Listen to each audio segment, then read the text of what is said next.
Да, тоа беше актуелна тема, утринска на Телма, впрочем, секогаш посветена на актуелните теми, нивна реализација, се со цел да допреме до некои навистина важни теми и да одговориме на важни прашања. Затоа сметавме дека оваа тема, која што е наша денешна утринска тема, и исто така е добре дојдена, со оглед на тоа што денес се повеќе бракови завршуваат со разделба, а статистиките покажуваат дека бројот на разводи расте од година во година. Пандемијата, економската неизвестност и промените во начинот на живење дополнително влијаат на односите меѓу партнерите. Сепак разводот не е само формален прекин на брачната заедница, тој представува длабока животна промена. Со него не се разделуваат само партнери, туку често се менуваат семејните врски, пријателствата и личниот идентитет. Од друга страна, за многумина токму разводот станува почеток на нова етапа, време за личен раст и за градење на поавтентични односи. Како да се мине низ процесот на развој без трајни последици, како да им се помогне на децата и како поранешните партнери да останат еден стабилен родителски тим. Еве, дел од прашањата се и овие кои што ќе се обидеме да ги одговориме со нашата денешна гостинка.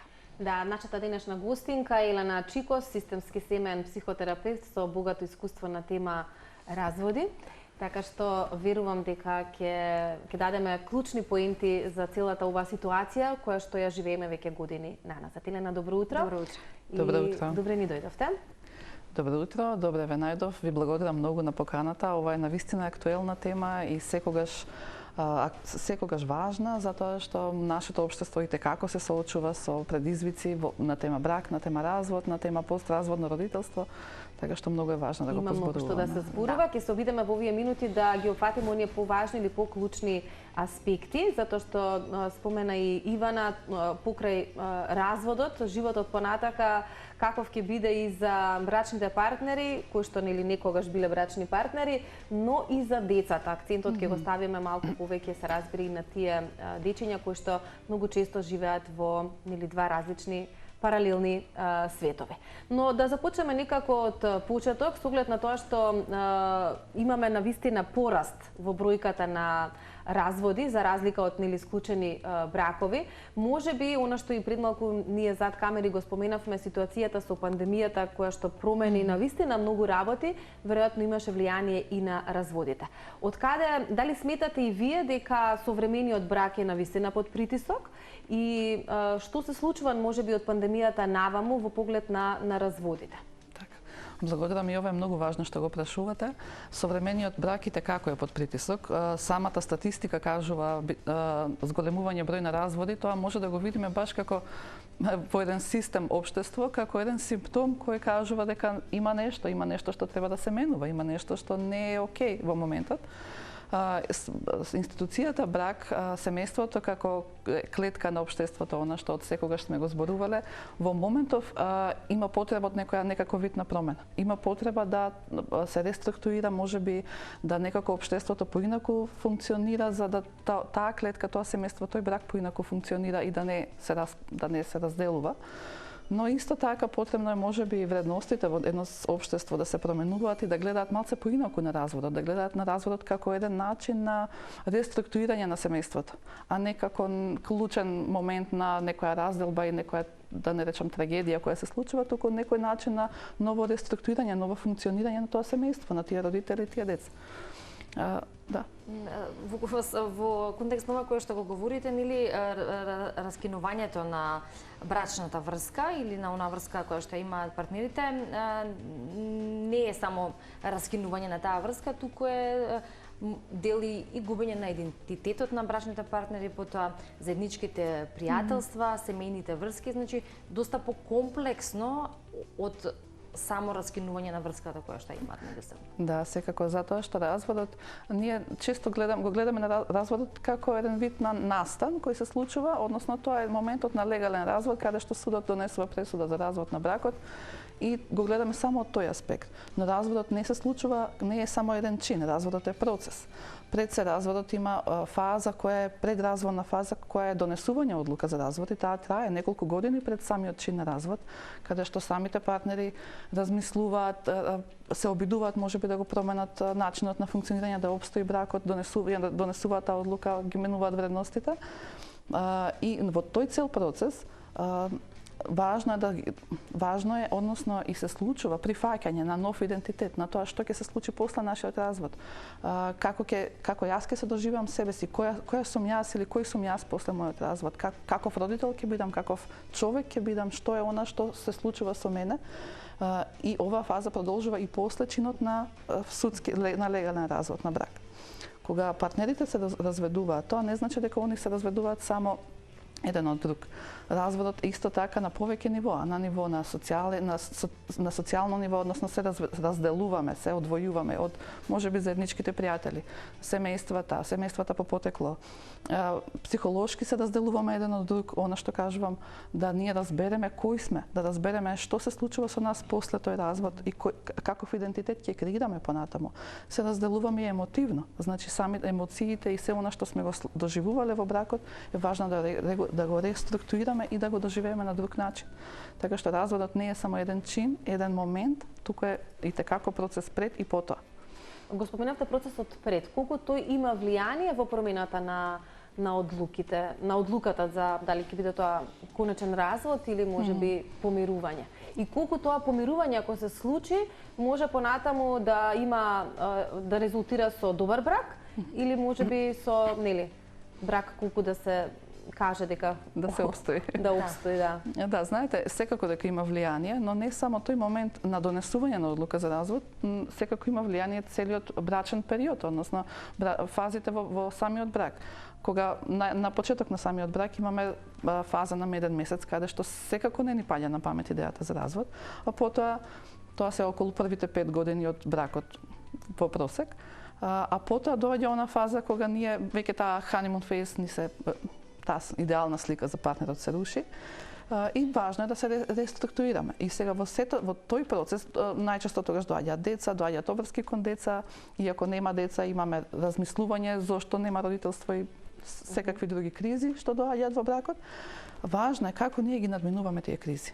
Ако брачните кризи успеваме да ги надминеме, а тие секако доаѓаат, успеваме да ги надминеме како тим, успеваме да ги надминеме, да се адаптираме на новите услови на живење, и како ќе можеме ние да кога и би тргнале да размислуваме за развод, да размислиме дека па ние како тим можеме да функционираме, па ние можеме да пробаме пак. Но доколку ние не сме успевале да ги надминеме тие кризи предходно, пред донесување, пред размислата дека може да се дојде до развод, таа фаза до донесување на одлука за развод е веќе фаза на размислување како јас ќе продолжам после разводот. Веќе до некаде е донесена и кога конечно и одлучно ќе се донесе, се размислува што правиме потоа. А доколку, само да се дополнам на второто прашање, доколку кризата се надмена и доколку се направи тоа помирување помеѓу партнерите, тоа е исто така една криза. И исто така можност да они, да речеме, ако размислувале на бракот како еден вид договор пред тоа, да направат еден нов вид договор, брачен договор, нели условно кажано, како ќе живеат потоа. И така на тој начин да може да ја надмина таа криза. Ова што го видите е резултат на свесно размислување, додека и пред да се склучи бракот, но и за неговото време траење, а истовремено и едуцирање и пред тоа, и во текот на бракот за тоа како и на кој начин кога животот носи различни предизвици или искушенија треба да се одржи или да се издржи. Кој е вашиот личен впечаток или од вашата досегашна работа? Колку всушност така свесно размислуваат, да речеме младите, да речеме брачните партнери, секој одбира различна возраст во животот кога ќе стапи во брачна заедница, но како дали се размислува свесно, колку отворено се поставуваат, да речеме, прашања, колку отворено сака да дискутираат меѓусебно, значи брачните партнери, и колку всушност кога нешто ќе се наруши, се има желба за одредено брачно советување кое што можеби ќе не врати во вистински колосек, бидејќи имаме, како што рековме, различни фактори на влијание и времето во кое што живееме на вистина време кое што и не е така баш едноставно да се функционира. Да, дефинитивно времето во кое живееме носи огромни предизвици и притисоци кон бракот, кон семејството, кон партнерите. Од моето искуство од пракса со клиенти, кога клиентите доаѓаат на терапија, тие и како имаат желба да работат на себе, како имаат желба да разговараат, да размислуваат како да продолжат понатаму или да размислуваат што сега може да се направи подобро и поинаку. Тоа е праксата тераписката пракса како покажува, но моето лично гледиште во однос на генерално гледано, луѓето кои не доаѓаат на терапија, а се во брачни кризи, тие луѓе веројатно, тие парови веројатно немаат идеја дека е важно да разговараат и дека е важно да ги решаваат кризите, туку како што викаме народски ги пикаат проблемите под тепих, и кога тоа ќе излезе така, кога ќе бувне. А ќе излезе кога тогаш, затоа што не може вечно да се крија, да се прикриваат работите. На некој начин ќе излезе. И тоа најчесто, она што исто така тераписка пракса го гледаме, кризите се пројавуваат преку децата. И најчесто доаѓа дете со некој симптом, со некоја криза, со некоја тешкотија, можеби во училиште, можеби дома, можеби во учење, што и да е, анксиозност. И тоа дете всушност ги носи родителите на терапија кој има всушност брачен проблем, а не родителски, не развоен проблем кај дете. А колку се свесни родителите дека можеби проблемите кои што децата ги имаат понекогаш се резултат на нехармоничното однесување по дома? И како да се препознае тоа за оние кои што не се свесни? Ова е стварно клучно прашање, бидејќи многу ретко родителите се свесни, многу ретко, иако се свесни им е многу тешко да разговараат, да прифатат, да разговараат за тоа, затоа што тогаш има високо чувство силно чувство на родителска неуспешност, на вина, на немоќ кај родителот, и кога тоа чувство се преплавува, е тешко да се застане да разговара на начин дека јас можеби со мојот однос кон партнерот придонесов, па како да го решавам, иако во работа, нели, со клиенти тоа се покажува како, нели, тоа е нашата работа, да ги мотивираме да го сработат тоа и да работат на тој начин. Но потешко, малце потешко и помалку се свесни. А како да препознаат, мислам дека сите ние знаеме што се случува во нашите семејства и кога гледаме дека со нашето дете нешто се случува, дека има некој проблем, дека има некоја криза, особено како што кажа во училиште, во релацијата дома, или многу често има ситуација кога детето истапува како заштитник на еден. Често се случуваат брачни кавги, за жал пред децата, што исто така не е во ред, но кога тоа се случува, едно од децата или повеќе деца излегуваат како заштитници на едниот родител, како решавач, како медијатор во расправијата. Тоа е како симптом дека тоа дете страда затоа што брачните односи се нарушени. Е свесно за тоа што се случува по дома. И сака да покаже, сака да истапи, да каже, ајде луѓе, направите нешто со ова, а родителите тогаш викаат, оди во соба, не е ова твоја работа. Да. Ке се согласиме дека факт е всушност дека современиот брак, или јаве малку да ги прошириме вака, да го прошириме сето тоа, да се биде добар брачен партнер, да се биде успешен родител, да се одржува добра брачна заедница и да имаме хармонија и мир во домот, при тоа да бидеме успешни во тоа кое што го правиме ако зборуваме за професионални уврски и за сето она кое што го имаме во едно секојдневие е за многумина, ако не и за сите, помалку или повеќе притисок. Може би повозрасните генерации ќе речат што е она кое што ги тера младите денеска да ете така полесно се одлучуваат на развод, иако ги знаеме последиците доколку има деца во семејството. Што е она кое што не го одржува бракот како што го одржувал некогаш, иако времењата се менуваат и времето во кое што живееме е токму една од тие причини. Подложни сме на се и сешто. Како или што вели, ако статистиката вели зголемување на бројот на разводи, тогаш што вели традицијата и современиот начин на живење, па и оно кое што го гледаме и во светот, нели? Обично се пратат трендовите како за се друго, па така веројатно и во однос на бракот. Да, но се пратат трендовите, иако не мислам дека разводот е еден вид на тренд кој е некој негативен тренд, негативен тренд, да, но не дека некој ни го наметнал, него тоа што кажувате дека самото општество, самите вредности во денешното општество се различни. Поимањето на бракот, барањето од бракот, односно да кажам и притисокот што самите ние како партнери го носиме во бракот е различен од она што се случувало претходно. Нашите претходни генерации, може би да кажеме и нашите мајки и татковци, а сигурно нашите баби и дедовци имале различно разбирање на бракот. Улогите во бракот биле различни, улогите кои самите брачни партнери дури не, како непишано правило се ги превземале на себе, сега се сосем променети.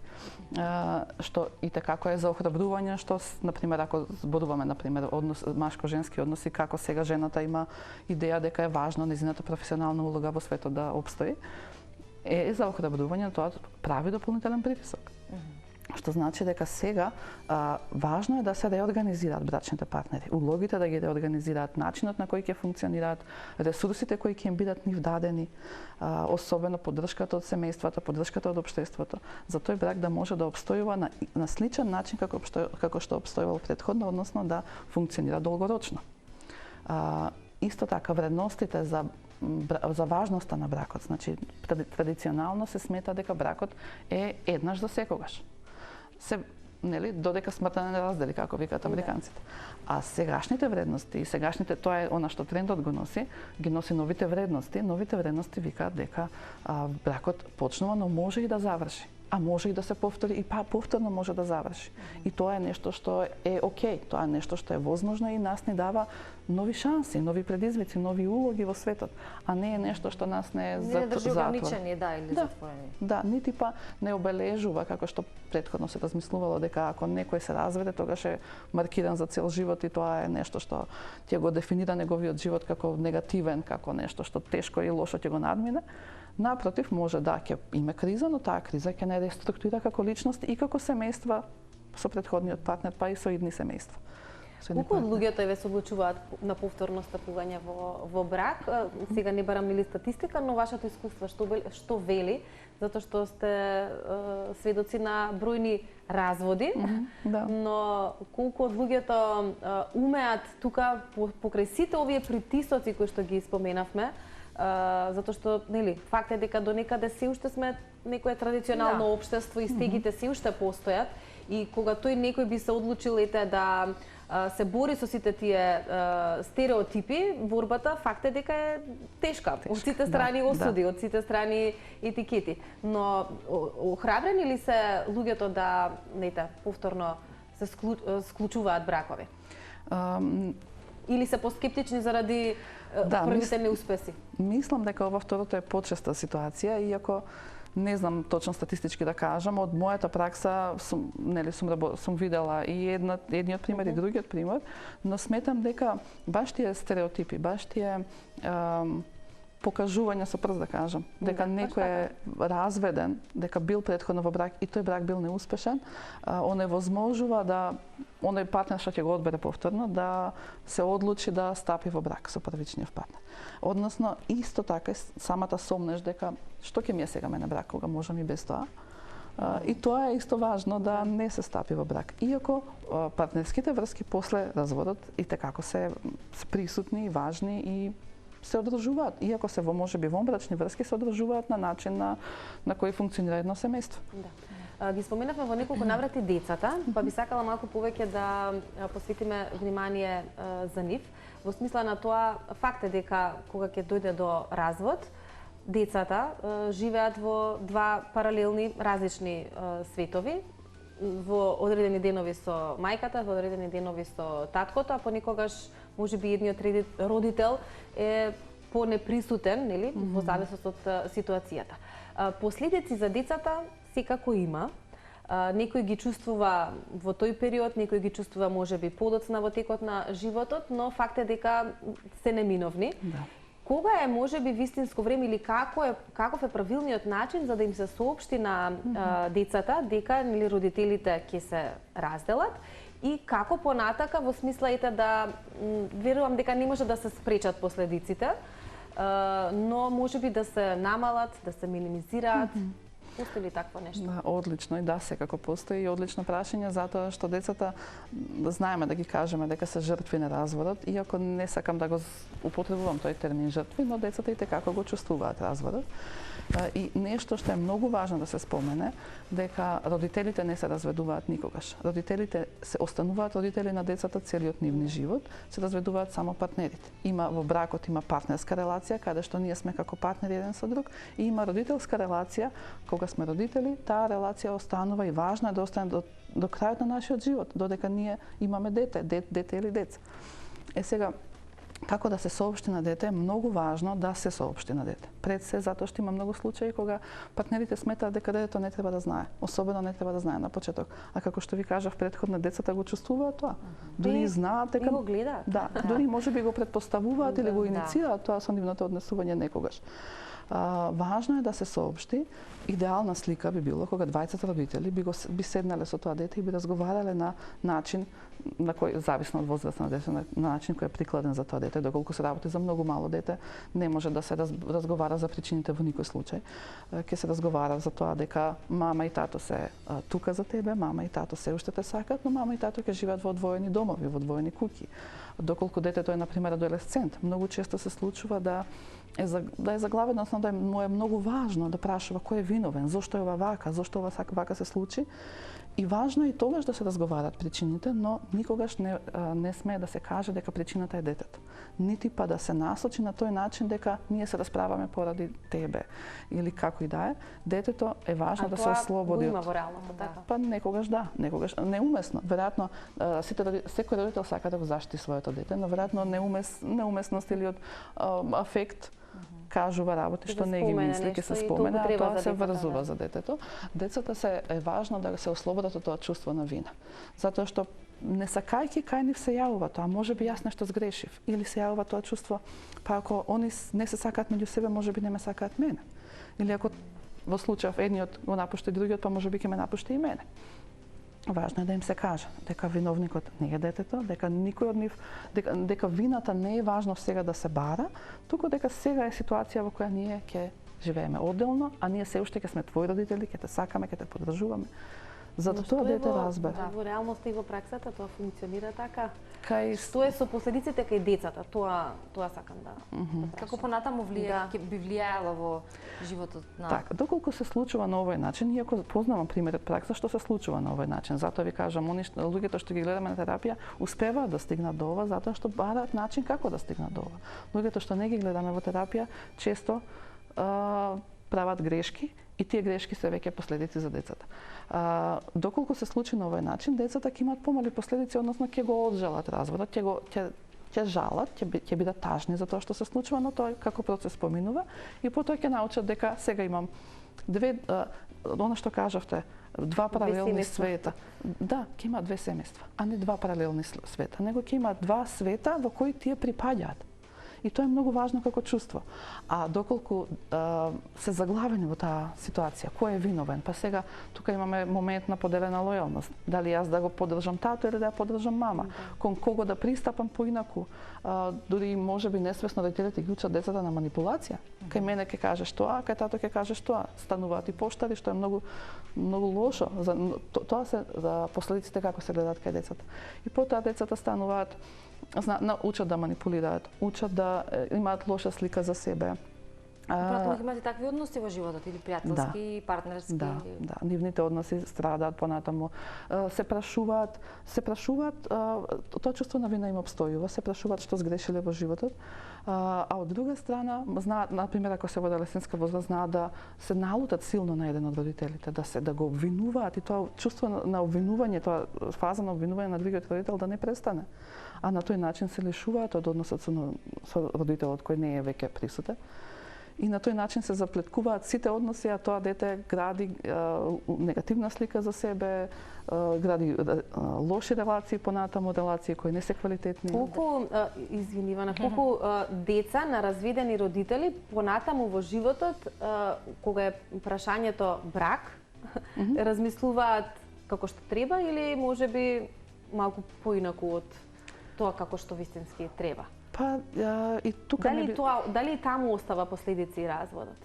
Сигурно дека остава последици. Јас тука не би можела да зборам исто за статистика, но има примери кога ние кога стапуваме во брак и кога бараме брачен партнер, се тргаме од трансгенерацијските образци кои ги гледаме кај наши родители, баби и дедовци. И кога ние гледаме нашите родители дека се развеле, а тој развод имал успех и дека нема последици и трагедија од тоа, може и така ако сме свесни дека ние можеме да градиме брачни релации кои се квалитетни или односи партнерски кои се квалитетни, но кога сме гледале односи помеѓу родители каде што имало многу несогласувања, многу конфликти, некогаш се случува и насилство, што исто така остава многу последици. Во тој случај како размислуваме како ќе направиме брачната заедница, во каква релација ќе влеземе, што и многу е можно ние да влеземе во релација која е сосема спротивна од онаа што сме гледале како образец, но исто така може да ја пресликаме и да влеземе во идентична релација. А ако се работи за насилство, и како е тоа негативно по нас. Да, зборуваме за растење на бројот на разводи или она кое што за жал го покажува статистиката и зборуваме на нивото на ниво на државата. Но веројатно ете ќе ни кажат и од искуство за разликата или постоењето и самите задолженија или како велиме оние одговорности кои што ги имаме во брачната заедница и самиот поим за тоа што значи бракот, едно разбирање во семејствата или браковите во градските средини и оние кои што ги имаме во руралните средини. Значи и тука постои разлика. Ако се осврнеме на оно кое што го имаме и фактички како податоци, го спомнавте и насилството, нели споминавме и за улогата на жената како брачен партнер, како мајка, како личност во животот и на децата и на сопругот во однос на сите домашни работи, значи се менуваат сваќањата во однос на тоа, но веројатно во различни региони различно сваќање, а некои се уште малку од минати уверувања. Да, некои луѓе има разлика помеѓу рурална и урбана заедница, особено што самата заедница нуди, каква поддршка нуди, но луѓето генерацијски се менуваат, ги следат трендовите, вредностите ги менуваат.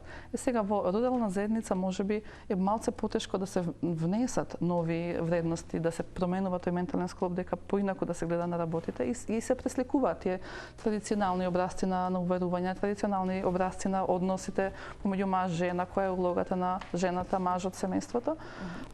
Но тука исто така во руралните средини браковите семејствата се многу важно име да бидат поддржани од семејството по потекло. Затоа што во руралните средини многу помалку има заедници, системна поддршка како што се градинки, едукативни центри и што уште не имаме ние во урбаната заедница. И тие се, да не речам, зависни од поддршката од семејството, што е добро доколку таа поддршка е соодветна, но доколку таа поддршка прави да тие односи се замрсуваат понатаму, се случува да таму браковите поинаку се реструктурираат, да тензијата се одржува, тензијата поинаку расте, улогата на жената се пресликува на таа традиционална улога, бидејќи веројатно семејството по потекло е тоа што диктира правила, тоа што диктира релации и на друг начин функционира тоа семејство. А додека па во урбаната заедница сме оставени сами на себе, сакале или не, затоа што семејствата по потекло многу често се во различни градови или во селата или некаде.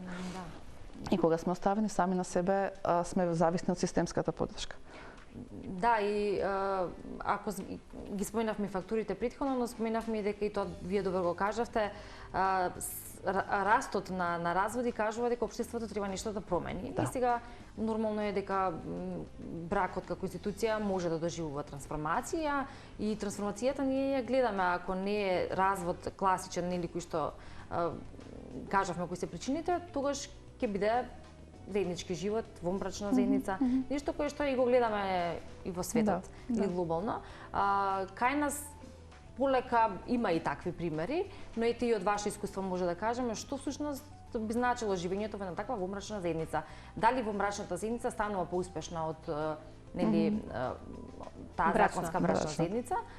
И што е она кое што, бидејќи го спомнав законот, што е она кое што ги ослободува, да речеме, од притисок кога се во брачна заедница или вонбрачна заедница од многу аспекти, финансиски, имотен, вие велите одредени обврски или одговорности, што е тоа, нели, ако сакаме да бидеме со партнерот, тогаш веројатно тоа го сакаме да го правиме, не го чувствуваме како обврска. Значи тие работи да ги разграничиме.